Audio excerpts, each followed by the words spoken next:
comandante Robert Silent Harrison sentiu o USS Barracuda tremer violentamente quando a primeira carga de profundidade explodiu a apenas 50 metros do submarino.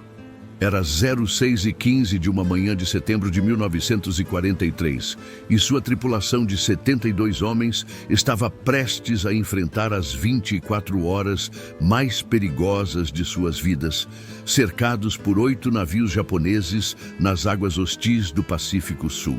É importante esclarecer que este vídeo é focado no entretenimento e nada do que estamos narrando aconteceu de fato.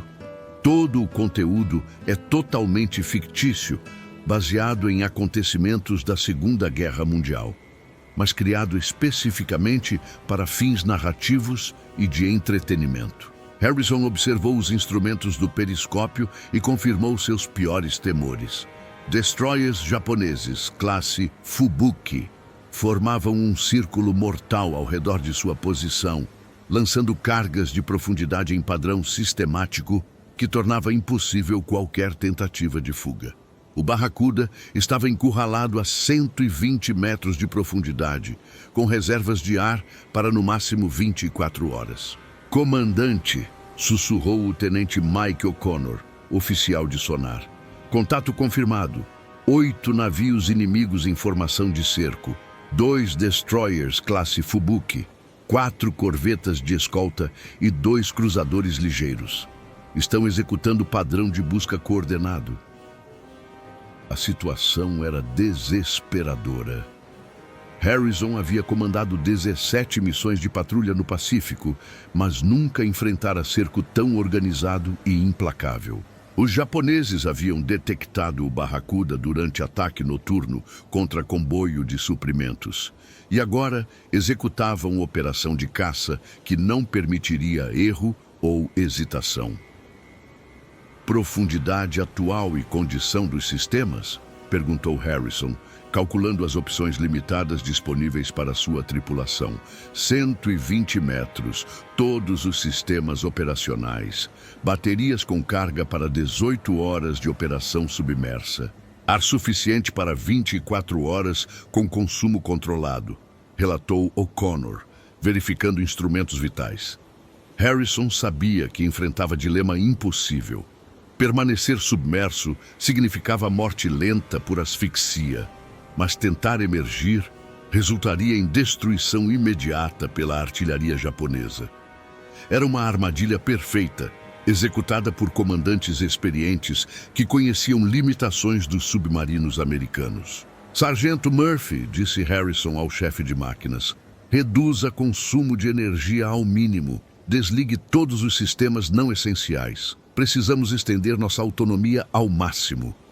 A ordem ecoou silenciosamente pelo submarino enquanto a tripulação se preparava para a resistência que testaria limites da resistência humana. 72 homens presos numa cápsula de aço, cercados por inimigos determinados a destruí-los. A segunda onda de cargas de profundidade foi mais precisa.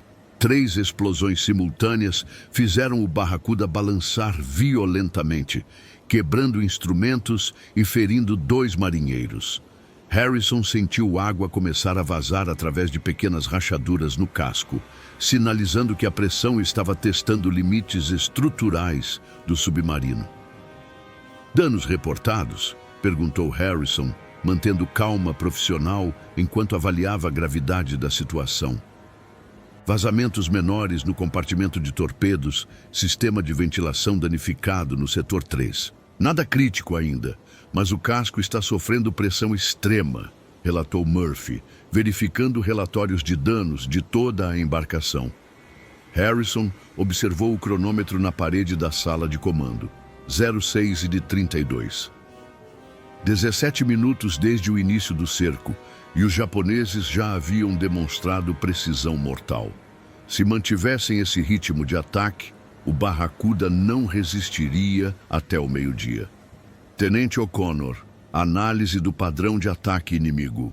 Há alguma brecha na formação que possamos explorar? O'Connor estudou os dados do sonar por longos minutos antes de responder. Comandante, Eles estão executando formação circular perfeita. Destroyers nas posições norte e sul, corvetas cobrindo leste e oeste, cruzadores mantendo distância de segurança. É uma operação textbook. A terceira salva de cargas de profundidade confirmou a análise de O'Connor. Os japoneses não estavam improvisando.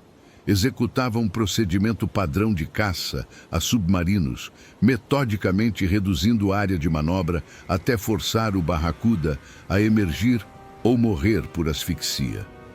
Harrison caminhou pela sala de comando, observando rostos tensos de sua tripulação.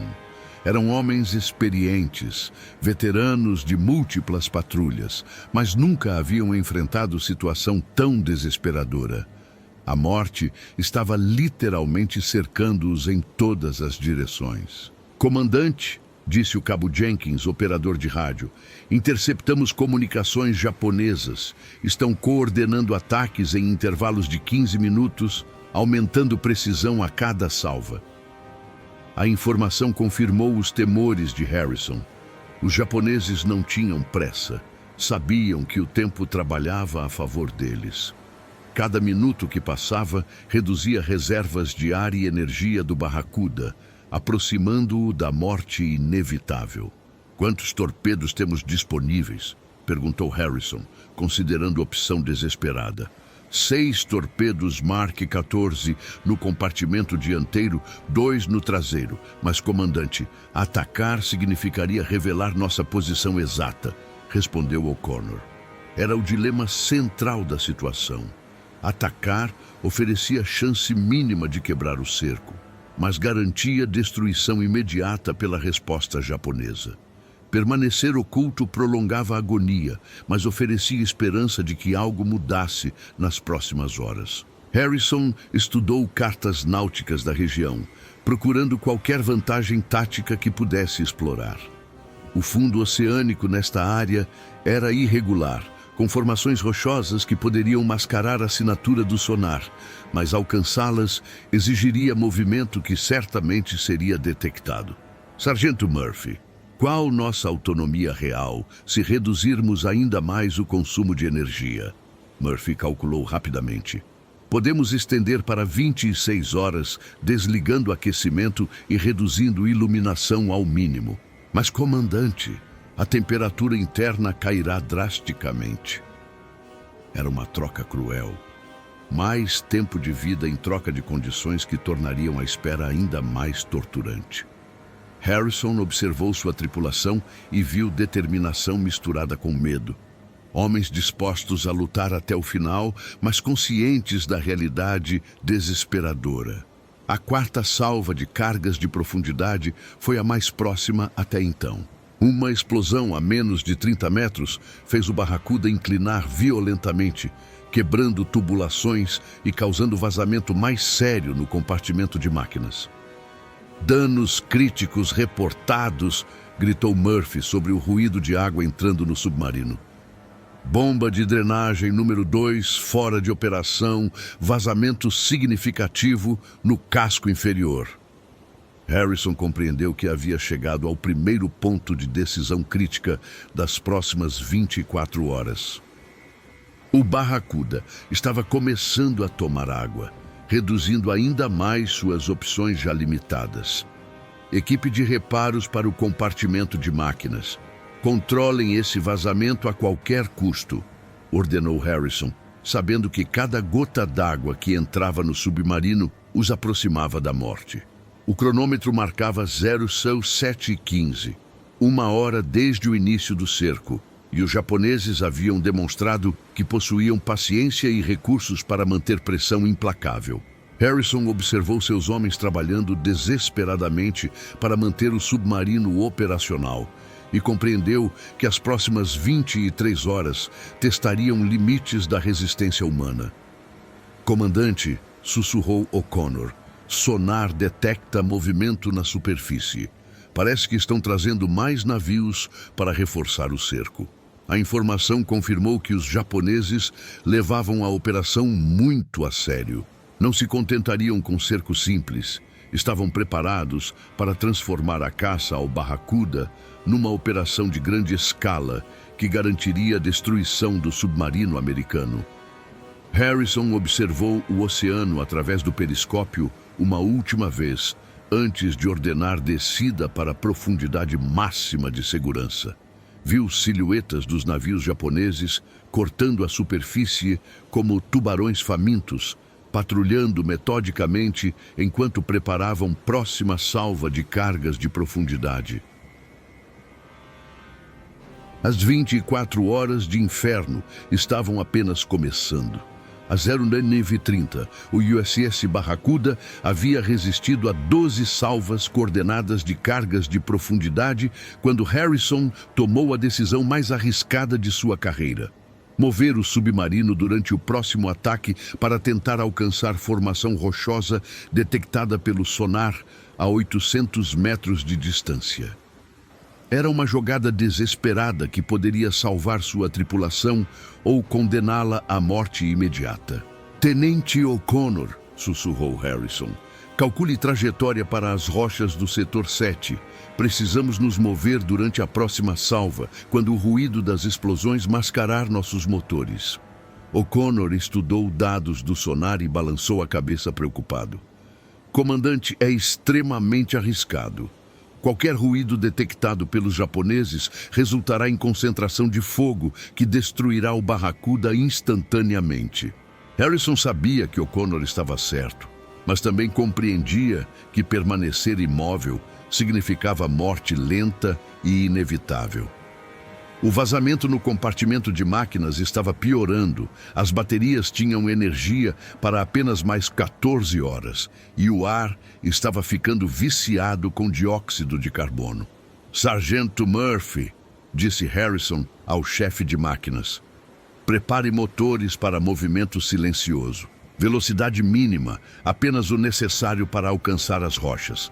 Murphy verificou instrumentos e respondeu com preocupação evidente: "Comandante, com o vazamento atual, qualquer movimento adicional pode comprometer integridade estrutural do casco. Estamos operando no limite."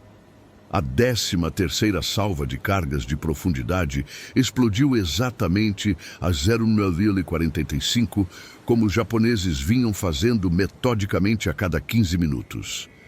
Harrison aguardou o momento exato quando o ruído das explosões atingiu o pico máximo e ordenou o movimento. "Agora, motores à frente, velocidade 2 nós, rumo 070. O Barracuda começou a se mover silenciosamente através das águas escuras, enquanto destroços das explosões ainda choviam ao redor. Harrison observou instrumentos tensamente, sabendo que qualquer detecção pelos japoneses resultaria em destruição imediata. "Movimento detectado pelos sensores inimigos?" perguntou Harrison, observando O'Connor monitorar comunicações japonesas interceptadas. "Negativo até agora. Eles parecem focados na área onde estávamos posicionados. Mas, comandante, temos apenas mais 300 metros até alcançar as rochas." Era uma corrida contra o tempo e a detecção. O Barracuda precisava alcançar cobertura das formações rochosas antes que os japoneses percebessem o movimento e ajustassem padrão de ataque. Às 10h15, quando o submarino estava a apenas 100 metros das rochas, o sonar japonês finalmente detectou o movimento. Harrison ouviu comunicações inimigas se intensificarem drasticamente através do rádio interceptado. "Eles nos detectaram!" gritou O'Connor. "Destroyers mudando posição para novo padrão de ataque." Harrison enfrentou o momento de decisão crucial: acelerar para alcançar as rochas rapidamente, arriscando detecção completa, ou manter velocidade baixa e esperar que chegassem antes da próxima salva coordenada. "Velocidade máxima.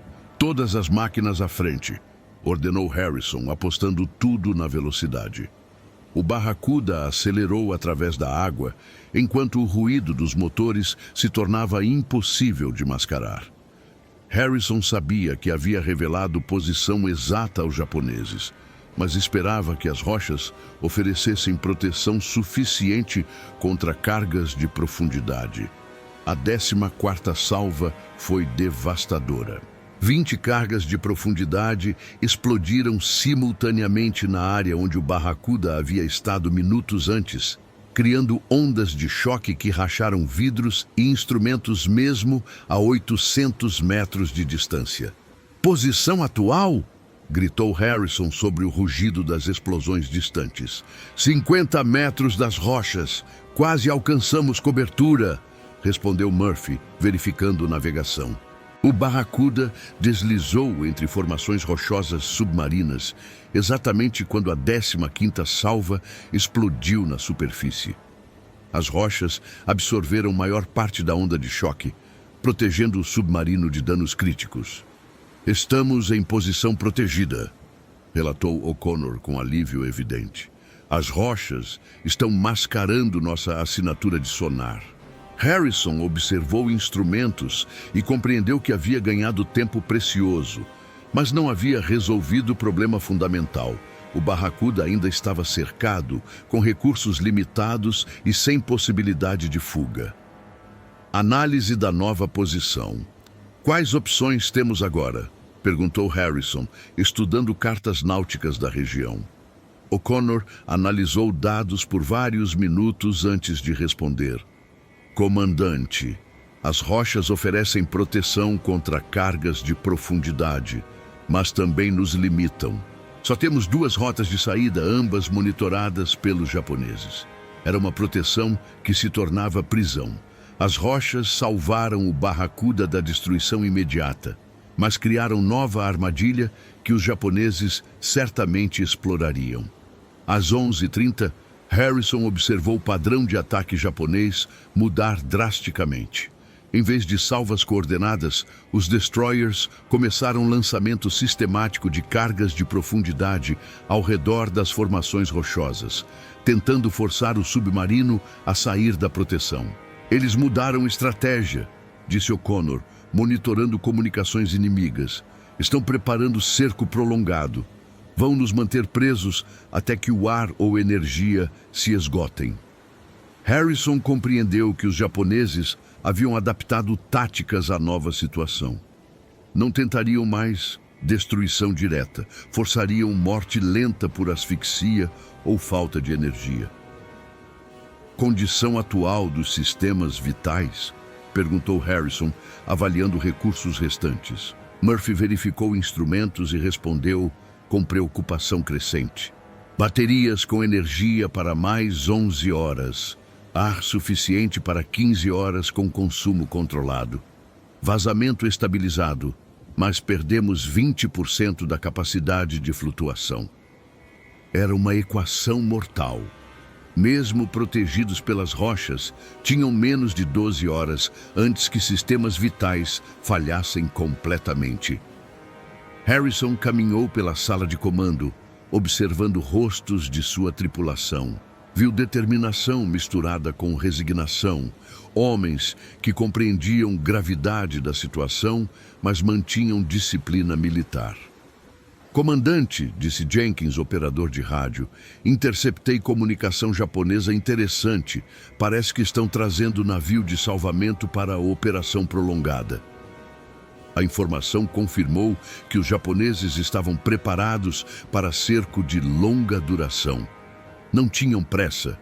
Sabiam que tempo trabalhava completamente a favor deles. Às 12h45, Harrison tomou decisão que mudaria curso dos eventos. Usar um dos torpedos restantes para criar distração que permitisse tentativa de fuga durante confusão resultante. "Tenente O'Connor, prepare torpedo número 3 para lançamento. Alvo, destroyer mais próximo da rota de fuga sul." O'Connor hesitou antes de responder. "Comandante, atacar revelará nossa posição exata e provocará resposta massiva. É praticamente suicídio."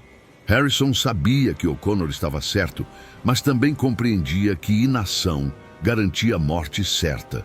Pelo menos atacando, oferecia chance mínima de quebrar cerco. "Prepare o torpedo. Vamos mostrar aos japoneses que ainda temos dentes." A ordem ecoou pelo submarino enquanto a tripulação se preparava para a ação que poderia salvar ou condenar todos a bordo. Harrison observou o cronômetro. 13 rios. 7 horas desde o início do cerco. 17 horas restantes antes que sistemas vitais falhassem. Torpedo preparado para lançamento, relatou O'Connor. Distância do alvo, 1.200 metros. Probabilidade de acerto, 70%. Harrison observou o periscópio uma última vez, vendo o destroyer japonês patrulhando metodicamente. Era um alvo perfeito, mas atacá-lo significava revelar posição e provocar resposta que poderia destruir o Barracuda. Lançar torpedo em 3, 2, 1, fogo. O torpedo Mark 14 cortou água em direção ao destroyer japonês, enquanto Harrison ordenou preparação para a manobra evasiva imediata. Os próximos minutos determinariam se a aposta desesperada salvaria ou condenaria 72 homens presos no fundo do Pacífico. O cronômetro continuava marcando tempo inexoravelmente. Ainda restavam 17 horas de inferno. O torpedo atingiu o destroyer japonês Akatsuki às 13h03, partindo o navio ao meio numa explosão que matou 120 marinheiros e enviou ondas de choque através de toda a esquadra inimiga. Harrison observou através do periscópio a coluna de fogo e fumaça subindo da superfície, sabendo que havia conseguido algo extraordinário: quebrar a formação de cerco perfeita que os mantinha presos. Impacto confirmado, destroyer inimigo destruído! Gritou O'Connor, monitorando comunicações japonesas que se tornaram frenéticas após a explosão. A resposta japonesa foi imediata e furiosa. 7 navios restantes convergiram para a área das rochas, lançando salva coordenada de 40 cargas de profundidade, numa tentativa de destruir o Barracuda através de força bruta. Harrison sentiu o submarino ser sacudido violentamente pelas explosões, mas as formações rochosas absorveram maior parte da onda de choque. Instrumentos quebraram, luzes piscaram, mas o casco resistiu ao bombardeio mais intenso da operação. "Danos reportados?" gritou Harrison sobre o rugido ensurdecedor das explosões. "Sistemas de navegação danificados, vazamento adicional no compartimento 3, mas ainda operacionais", respondeu Murphy, verificando relatórios de toda a embarcação. Harrison observou o cronômetro. 13h15. 12 minutos após destruir destroyer japonês, e a resposta inimiga havia sido exatamente o que esperava: concentração de força que criou brecha temporária na formação de cerco. Tenente O'Connor, análise da formação inimiga atual. O ataque criou abertura que possamos explorar? O'Connor estudou dados do sonar por longos minutos antes de responder com excitação contida. "Comandante, temos janela de oportunidade. Destruição do Akatsuki forçou reorganização da formação. A brecha de 500 metros no setor nordeste." Era exatamente o que Harrison esperava conseguir com o ataque arriscado. A destruição do destroyer havia criado confusão temporária que oferecia a primeira chance real de fuga desde o início do cerco. "Sargento Murphy, condição dos motores para movimento de alta velocidade?" Murphy verificou instrumentos e respondeu com preocupação. "Comandante, com vazamentos atuais e danos estruturais, movimento em alta velocidade pode comprometer a integridade do casco. É extremamente arriscado." Harrison enfrentava dilema final: tentar fuga através da brecha, arriscando destruição por falha estrutural, ou permanecer protegido pelas rochas até que sistemas vitais falhassem completamente. "Quantas horas de autonomia restam se permanecermos aqui?" 8 horas de energia, 10 horas de ar com consumo mínimo, relatou Murphy sombriamente. Era uma equação mortal. Ficar significava morte lenta, mas certa. Fugir oferecia chance de sobrevivência, mas com risco de destruição imediata. Harrison observou rostos de sua tripulação e viu determinação misturada com esperança. 72 homens que confiavam completamente em sua decisão, sabendo que próximos minutos determinariam se veriam novamente suas famílias. Preparar para movimento de fuga. Velocidade máxima através da brecha nordeste. É nossa única chance. A ordem ecoou pelo submarino enquanto a tripulação se preparava para a manobra mais arriscada de suas vidas. Harrison sabia que estava apostando tudo numa única jogada desesperada. Motores à frente, velocidade máxima, rumo 045, ordenou Harrison às 13h22. O Barracuda emergiu das rochas protetoras e acelerou através das águas escuras em direção à brecha na formação japonesa. Harrison observou instrumentos tensamente, sabendo que qualquer falha estrutural resultaria em implosão instantânea. "Movimento detectado pelos japoneses", gritou O'Connor. "Eles estão convergindo para interceptar nossa rota de fuga." Era uma corrida mortal. O Barracuda tentando alcançar águas abertas antes que navios japoneses fechassem brecha e restaurassem cerco completo. "Distância da brecha?" perguntou Harrison, calculando se conseguiriam escapar antes da interceptação. 300 metros. Mas, comandante, cruzador Mogami está se movendo para bloquear passagem, respondeu O'Connor urgentemente. Harrison observou através do periscópio e viu o cruzador japonês acelerando para interceptar rota de fuga. Era uma corrida que seria decidida por segundos. "Prepare torpedo número 5. Se não conseguirmos passar, vamos abrir caminho à força." O Barracuda continuou acelerando enquanto o cruzador japonês se aproximava da posição de bloqueio. Harrison sabia que tinha apenas uma chance de acertar torpedo que permitiria fuga. Às 13h28, quando o submarino estava a apenas 100 metros da brecha, Harrison tomou decisão final: lançar torpedo contra cruzador que bloqueava a passagem. "Fogo, torpedo 5! O torpedo cortou água em direção ao Mogami, enquanto o Barracuda continuou acelerando através da brecha. Harrison observou o rastro do torpedo e compreendeu que havia apostado tudo neste momento. O torpedo atingiu o cruzador japonês na sala de máquinas, causando explosão que destruiu propulsão e deixou o navio sem capacidade de manobra. A brecha permaneceu aberta por tempo suficiente para a Barracuda escapar do cerco. "Passamos pela brecha! Águas abertas à frente!" gritou O'Connor com alívio evidente. Harrison observou formação japonesa através do periscópio e viu navios tentando reorganizar perseguição, mas Barracuda havia ganhado vantagem crucial. Estava em águas abertas, onde podia usar velocidade superior.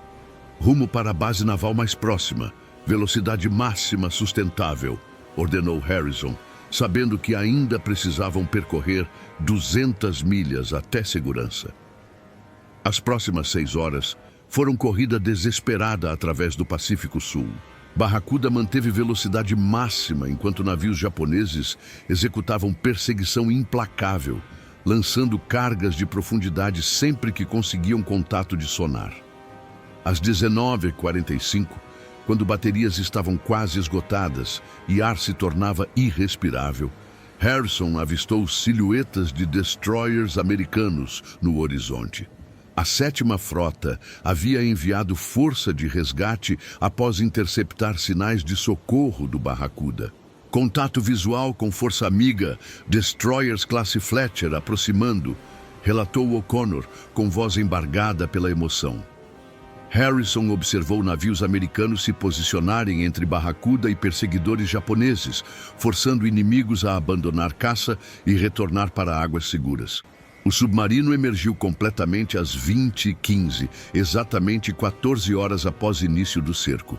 Harrison subiu à torre de comando e respirou ar fresco do Pacífico, observando a tripulação emergir do submarino danificado, mas intacto.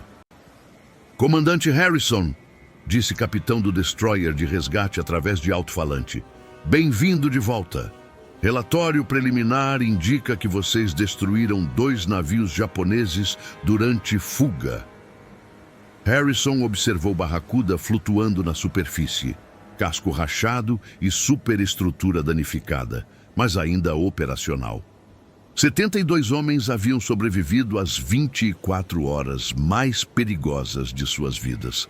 3 semanas depois, Harrison estava no escritório do almirante Halsey, em Pearl Harbor, recebendo medalha de honra naval pela resistência épica e fuga impossível. Comandante Harrison, disse Halsey, sua tripulação provou que submarinos americanos podem resistir a qualquer cerco quando comandados por oficial competente. Destruir 2 navios durante fuga é extraordinário. Harrison observou através da janela o Barracuda atracado no estaleiro, sendo reparado para a próxima missão. Sabia que outras patrulhas viriam, mas 24 horas de inferno haviam provado algo fundamental sobre resistência humana. Senhor, disse Harrison, minha tripulação merece todo o crédito. 72 homens mantiveram disciplina e coragem quando morte parecia inevitável. 6 meses depois, Harrison assumiu o comando de nova classe de submarinos, aplicando lições aprendidas durante cerco para treinar próxima geração de comandantes. 24 horas de inferno haviam se tornado estudo de caso em academia naval. As águas do Pacífico Sul guardaram para sempre memória daquelas horas quando 72 homens provaram que coragem e determinação podiam superar odds impossíveis, transformando o cerco mortal em vitória contra todas as probabilidades.